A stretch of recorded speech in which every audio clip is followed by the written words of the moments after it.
started with 3 words: idiopathic dilated cardiomyopathy. I could barely pronounce it, but that's what doctors diagnosed me with in May of 2008.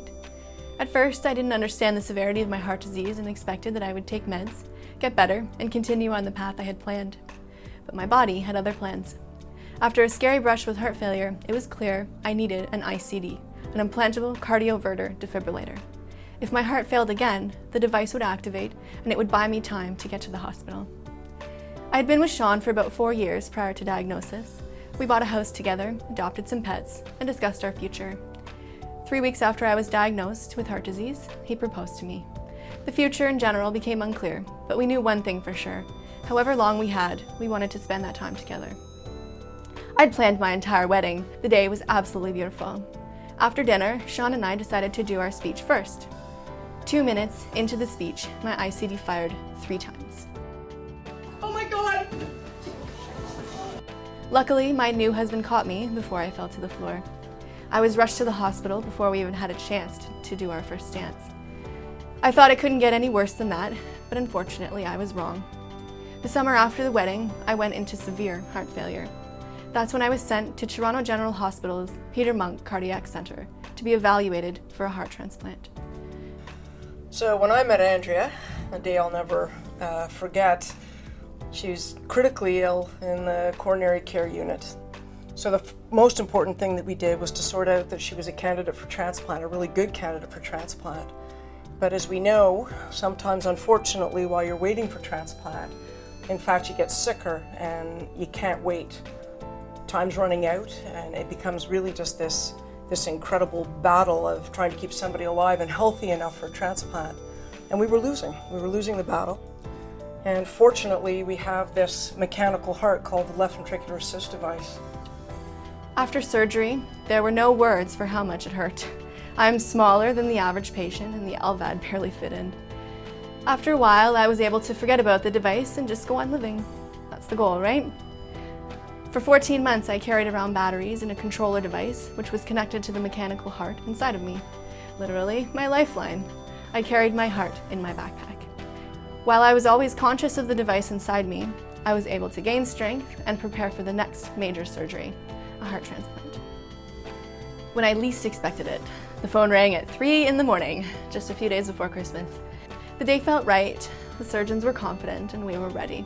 This was the day we would start our new life. I had to trust my life in the hands of Toronto General surgeons and researchers, and what comforted me most was knowing I was in the right place. Toronto General and Toronto Western hospitals are pioneers and world leaders in cardiac care, neurosciences, transplant, and surgery. It's right here that teams of scientists push the boundaries of research and make new breakthroughs in the lab every day. The only way their work is possible is through your critical support. So when I look at Andrea, I have absolutely no doubt that foundation supporters saved her life.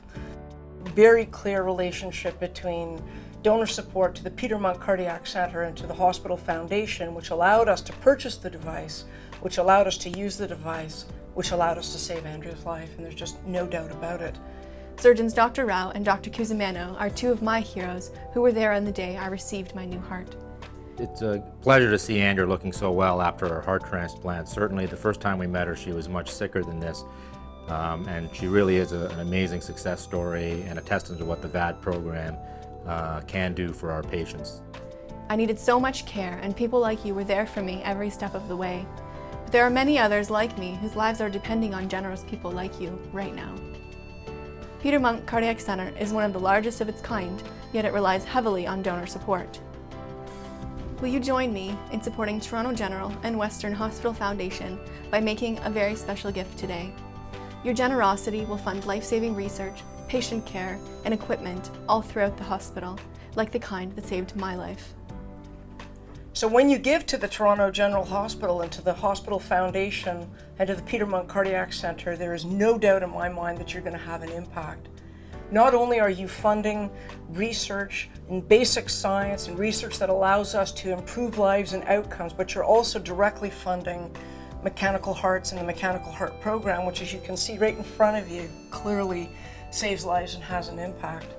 So I always like to think that in my lifetime that I will put myself out of a job. In my lifetime, I hope that we will actually be able to recognize the risk factors for heart failure and to treat heart failure and heart disease earlier and avoid actually having to do transplants. But we need partners in order for this to happen. We need you. We need your gifts and we need your support. And it's this extraordinary partnership that we have with you in the foundation and through your gifts that we're actually able to support lives. I am just one example of the incredible effort, research, and heroic levels of patient care that go into saving lives here at Toronto General Hospital and Toronto Western Hospital. Thanks to the generous people like you, I am alive to make a mark on this world. You can make your mark on this world too by helping Toronto General Hospital and Toronto Western Hospital save lives through care and research. Please take a moment to give generously today. Please give with our heartfelt thanks.